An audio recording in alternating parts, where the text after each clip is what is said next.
Welcome to Daily Devotions for Monday, March 1st, 2021.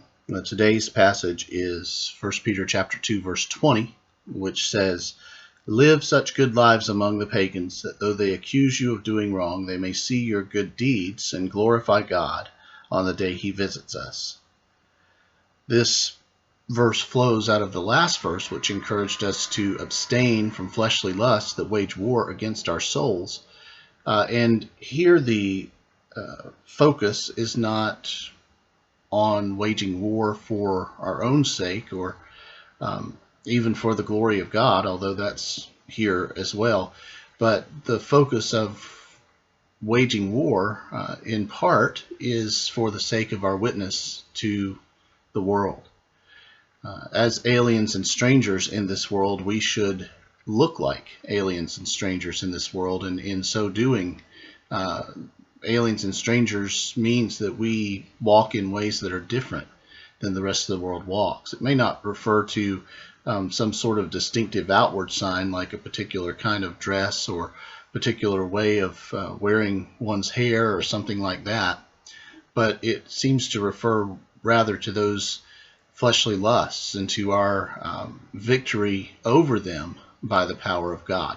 And so walking in victory over fleshly lusts has an effect that we live a good life among the pagans or among the Gentiles, and that they see those good deeds and glorify God. And at the same time, this verse recognizes that there's a hostility from the non-Christian world toward the Christian. That there's an accusation going on here, an accusing of doing wrong. And in the ancient world, that could be misunderstandings of the practices of Christians, or misunderstandings of the ways that Christians lived on a daily basis, or sometimes maybe even a proper understanding of the way that Christians rejected false gods and worshiped the true God. So there was in the ancient world a hostility toward Christianity in many quarters. We see that in the book of Acts and in the letters of the New Testament.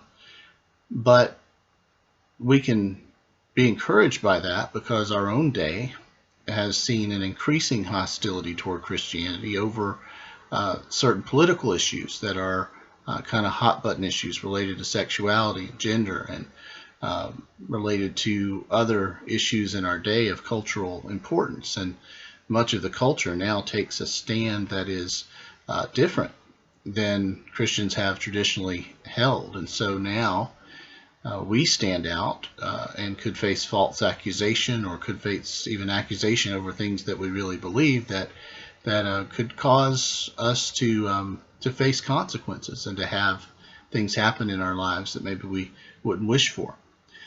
The point of this verse is to tell us that in the midst of that kind of an environment, we should live godly lives. We should not be dominated by fleshly lusts.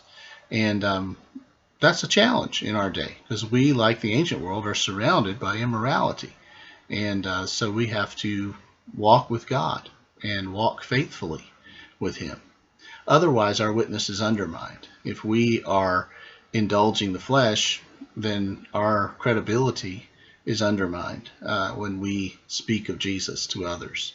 And in some cases, we won't speak to Jesus of others because we're locked up in shame over our own sinful indulgence, because we're trying to serve two masters, which is impossible. So this passage helps us to understand that our personal life with God, our life of moral living, has an impact on the world around us. This goes right back to the sayings of Jesus in the Sermon on the Mount. Let your light shine before men so they would see your good deeds and glorify your Father in heaven. This verse in 1 Peter has a very close connection to that verse. And of course the reason is because Peter was with Jesus in his ministry and probably heard that teaching, at least in that one occasion, maybe multiple times. And so he took the teaching of Jesus and brought it into the church situation he was dealing with in his day in this letter of 1 Peter. So today let's continue to fight that good fight of faith, continue to seek faithfulness to God as a means of being a witness to a watching world that in some cases now hates us. And so we should not hate it back, but love people of the world and seek to live a life of faithfulness to God before them. It's only possible by the power of God, by the grace of God.